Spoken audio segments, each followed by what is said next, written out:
So I am working on my kombucha today. This is basically what they will call a first ferment of your kombucha. The supplies that you're going to need is a gallon glass jar with a wide mouth. This one happened to come from a jar of pickles or olives or whatever you might buy in a big glass jar like this. You can order them on Amazon brand new as well. You do not need the cover for it, so I just tuck those away in case I want to use it for something else later. But first thing you need is a big glass gallon jar. You will also need, for each batch this size, you will also need about 3 of these bottles that have the rubber and wire seal, so you can get a nice tight seal if you want to do the second ferment, which is the flavored part of the kombucha. You can buy these on Amazon, or I'm sure other internet stores.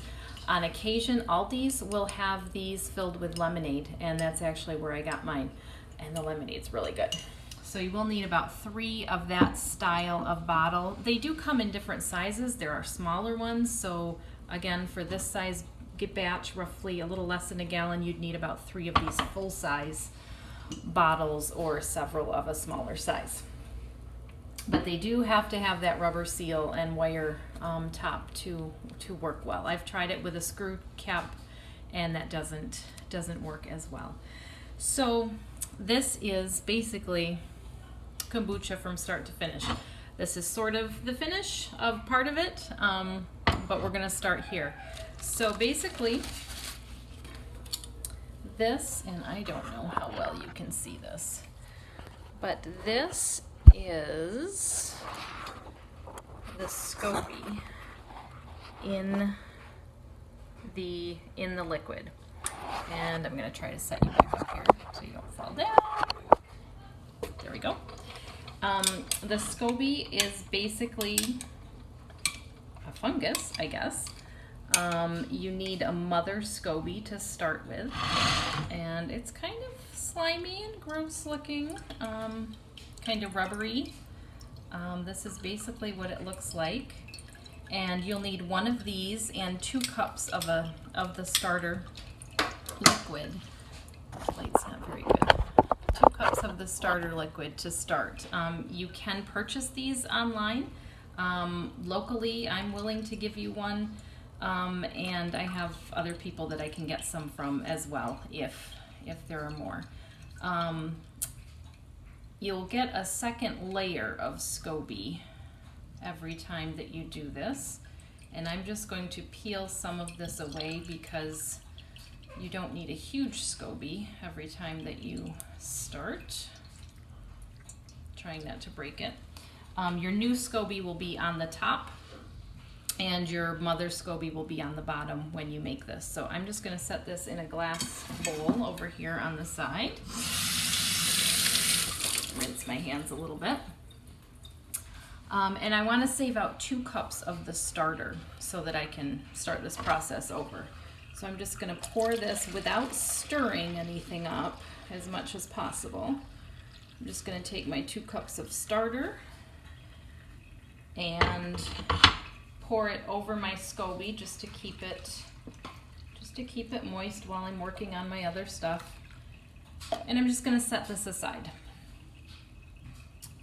You want to use glass and metal utensils and jars as much as possible. I did measure that out in a plastic cup because I have everything else used right now to help speed this process along. So the next thing I'm going to do is I'm going to stir up the remainder of this batch just to get all of the sediment up off the bottom. Just going to stir it up a little, and then I'm going to take you over to my bottles, and I hope you can see this here. I'm not very good at the videoing, but I'm going to fill my bottles probably about 2/3 of the way full. I don't know if you can can see it filling up here. I use a funnel because I would make a mess otherwise. And then I'm just gonna take this to the next one. I'm just gonna get rid of as much, sorry, get rid of as much of this liquid as I can. And these bottles, again, these are going to be your second ferment if you want your kombucha flavored. Some people drink it off of the first ferment, just out of the jar. It does not have to go through the second ferment, but if you want a fruit flavor, that is what you're going to want. And actually, I have quite a bit left, but I'll need some of it. I'll need some of it to fill the jars at the end. So I'm just going to set this jar aside. And then we're going to have to add a little bit to our starter. So ahead of time, I have prepared a tea, basically. This is 4 cups of water and 8 black tea bags. Some people use black tea, some people use a combination of green and black tea. Typically, black tea is what I have in the house. I don't drink tea a lot, but typically I have black tea and a few herbal teas. I have done a mixture before, but I haven't purchased any more green tea too. I lost the video there, so I'm just going to leave these set for a few minutes. I do have some of this liquid left, and what I'm going to do is I'm just going to pour this into a glass and drink it plain, or maybe add a little juice to it if I do want it flavored. But I'm not going to do a second ferment with that small amount left, because right now all of my bottles are full. So let me get that out of the jar.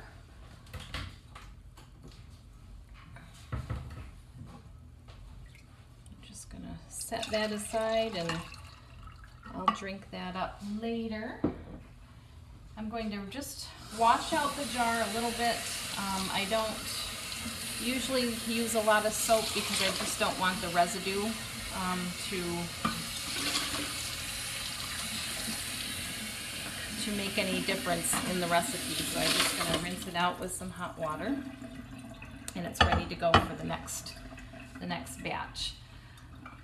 So I am going to take the SCOBY and the starter that I had taken out before, and I'm sure that people do this in different orders, but this is just what has worked for me in the past.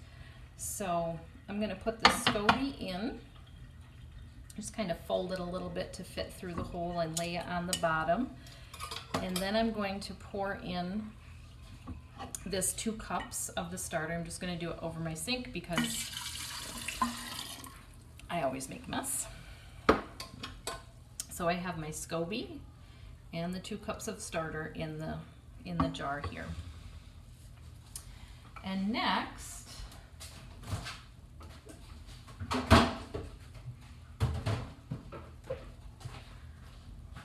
my tea that has to be a little cooler is still a little bit warm. So I'm going to first take out the tea bags and just get rid of those and squeeze out, see if I can move this a little bit. I'm just going to squeeze out some of the extra tea. And then I'm going to add some cold water just so I can speed up the process a little bit to cool it down. Just enough to make it a little bit cooler. If you have treated water, you can let the water set for a couple of days, and usually anything like chlorine or things like that will evaporate out of the water. You can buy distilled water, you can use spring water. You just want to make sure that there's as few impurities in your water as possible. Mostly for your health more than anything else, but it could affect your recipe as well. I'm going to take my cooled tea and I'm going to add it to my SCOBY, and again I'm just going to do it over the sink because it will spill. And remember, that had the sugar in the bottom, that I did not dissolve very well. You want to make sure your sugar is stirred in, and I forgot to do that, so I'm just going to make sure that that gets put back in here. You definitely need the sugar or it will not ferment correctly. And I'm just going to make sure that that doesn't sit on the SCOBY and it gets stirred in well. I should have stirred it before I poured. I forgot. And you can see that's not quite enough to fill my jar. I want to get it up to about where the jar starts to change shape. So I am just going to add some more of my cold water to it. And you don't want to fill the jar completely. Again, I probably went a little bit too far, but you're going to want to leave about 3 inches or so anyway, if it's a gallon jar of headspace there. The last part of this is to cover the jar. You need something that if you do get fruit flies, they're not going to go through it. So I use a coffee filter. You could use anything, like a piece of cotton even. Cheesecloth, you might get fruit flies through. It just depends on the density of the cloth. The coffee filter works perfect for me. You need something that will allow the airflow but not the flies. And then I just secure it with a rubber band. Like so. And this will be 2 weeks in the making. I'm going to put this in a warm, dark place for 2 weeks and basically not do anything with it. I have a cooler, a styrofoam cooler. I'll show you quick on the top of my refrigerator just because it's out of the way. There it is. That also needs airflow. So I've cut a hole, let me come on this side, in the side of the cooler and just covered it with a piece of cloth. So again, the air can flow, but if you do have fruit flies or anything like that, you're not going to have them in your kombucha. I will leave that in there for about 2 weeks, and it will start to form a new SCOBY on top of the old one, and it will go through that first fermenting process. You want it warm. You don't want it hot, but you want it warm, and you want dark. So you could put it in a cupboard. I have a friend that puts hers, I believe, in her furnace room. She has a shelf or whatever in her furnace room where it's, you know, a little bit warmer. I don't know that the top of my fridge is any warmer than anywhere else in my kitchen. It's just where it fits for me, so that's what I've used. You can also purchase things to warm that area. I haven't needed to do that, so I haven't. But you can find more information, again, on various kombucha websites if you're interested in purchasing something to warm your kombucha as it brews. So that is basically how you make this first ferment.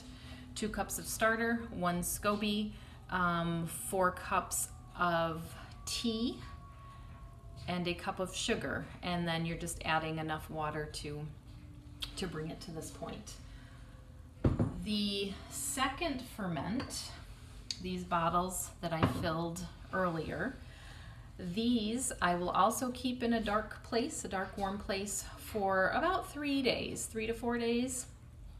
That will give these the flavor of whatever you're putting in it.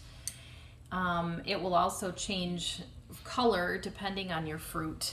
So this blackberry one will probably be more this color when it's done. My mom taught me a trick to put these in a 5-gallon bucket with the lid attached, or at least partially attached. If by chance these would explode for any reason, at least the mess is contained in the 5-gallon bucket. I've not had one explode. I don't know how frequently that happens, but I didn't really want to find out with a mess either. So these are going to go in a 5-gallon bucket with a cover for about 3 to 4 days.